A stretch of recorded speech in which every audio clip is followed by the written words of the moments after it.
The Biden's administration and open border advocates, their definition of humane is to open our borders, don't detain anyone, release them in the United States, and not deport them. Joining me once again is Mark Morgan. He's the former acting commissioner of Customs and Border Protection, as well as a visiting fellow at the Heritage Foundation. Mark, thanks for joining me again. Thanks for having me.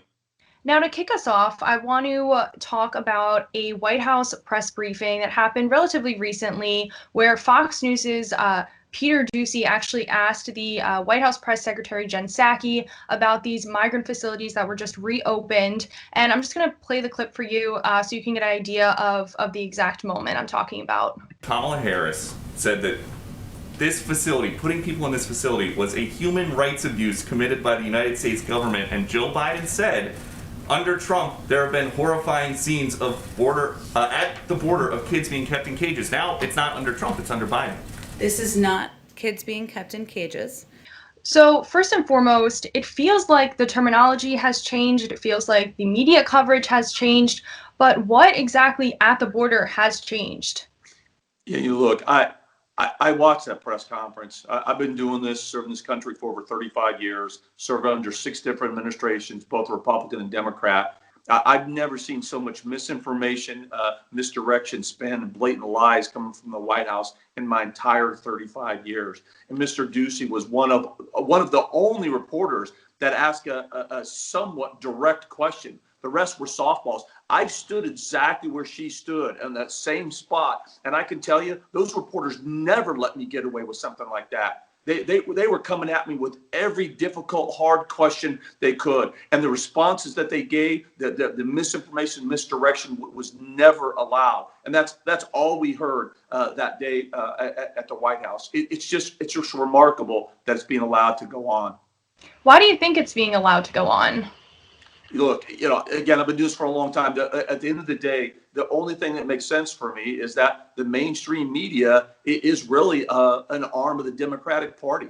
And look, what's very important is that these facilities, while I appreciate all the discussion about the hypocrisy, right? And it clearly is. And I think most people are starting to get that, is that these are the exact same facilities that were utilized under the Trump administration. And then they were immoral and unjust and inhumane. Now they're the exact same facilities being used under a Democratic administration, and all of a sudden it's different, it's essential, and they're humane. I think people get that. But here's what's important. It's how the facilities are being utilized. It's how the resources are being utilized. It's 180 degrees. Under Trump, those resources and facilities were used to prevent, apprehend, detain, and remove lawfully. Now those facilities are being utilized to release people as fast as humanly possible, knowing they will never show up for their court hearing, and then prevent ICE from lawfully deporting them. So that's the key part that we're not talking about, that they're creating reception centers on the border and a sanctuary country on the back end, and they're doing it by design because they see a perceived political benefit by doing so. Roberta Jacobson, who is President Biden's southern border coordinator, talking about this surge that we're seeing, talking about that we've seen this surges before. And I just want to go back to 2014 and talk about that migrant crisis.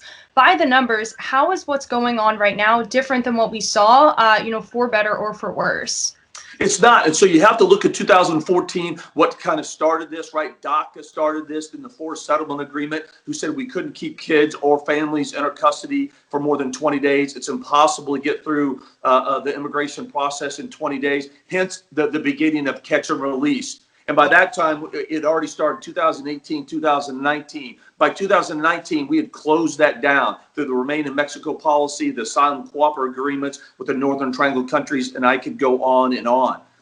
And all of that has been dismantled. So when they dismantled all of that, this isn't anything new. We are in the middle of Einstein's definition of insanity, and we knew it, and we told them, and key players in the Biden administration knew it too, like the current DHS secretary. He was there as the deputy secretary of DHS when we saw another crisis, and he knew exactly what would happen. Something that Jacobson also talked about was, surges tending to respond to hope. And there was significant hope for a more humane policy after, 4 years of President Trump. What are your thoughts on that? And is what we're seeing at the border right now a sign of hope? Yeah, well, Exactly, it is. I mean, what she said people should listen to, hope. And that's exactly what this administration is doing. They have delivered hope to these migrants, as well as given a blank check, right, and a roadmap for the cartels to exploit it. And that's exactly what they're doing. But their hope, everybody needs to understand what the definition of hope is. And the hope that they're providing is, once again, if you make it to our border illegally, we're going to let you in, and then we're going to protect you from lawful deportation. You're going to be able to remain in the country illegally forever, and then eventually we're going to give you a pathway to citizenship. That's the hope. And let's be very clear. I get so frustrated at the where once again we have to dismantle everything to make it humane. That's absolutely a lie. We need to understand the Biden's administration and open border advocates, their definition of humane is to open our borders, don't detain anyone, release them in the United States, and not deport them. That's what they mean by humane. So any policies that enforce our borders, our sovereign laws, it supports our sovereignty as a nation, that's inhumane. We have to be very careful to define what they mean by that. This Reuters report that was released on Wednesday points out concerns from Mexican officials over the new president's immigration policies as apprehensions at the southern border hit a 15-year high in February. Is the Biden administration, straining the country's relationship with Mexico in a way that could ultimately backfire on us? Absolutely, that's a great question. So that's another just misinformation, and quite frankly, I think a lot of they're telling American people, and they're trying to insinuate that we didn't have good relationship with the government of Mexico and the Northern Triangle countries. That's just a flat out lie. We have the best relationships with Mexico and the Northern Triangle countries with respect to the illegal immigration flow than we've ever had.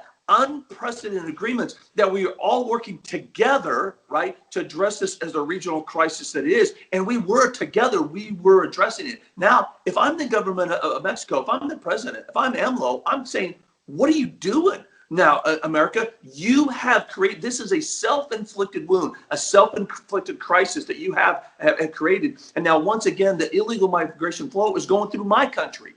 Mexican citizens, they don't want it either. It's devastating for their country as well as it is for the United States. So if I'm the president of Mexico, at some point, I'm calling out Biden. I'm saying, what are you doing, Joe? You got to stop this. We had this locked down, and you have totally dismantled it. And now here we go again. February, 100,000 in a single month. We're getting to 5,000 a day, and they still refuse to call the crisis, right? They don't want to put a label on it, but the president doesn't have a problem putting a label on the governor of Texas and calling him a Neanderthal for what he's doing on the COVID front. I'd love to have you back on to talk about it as these developments continue and if there's any solutions in sight. So Mark Morgan, thank you so much for joining me.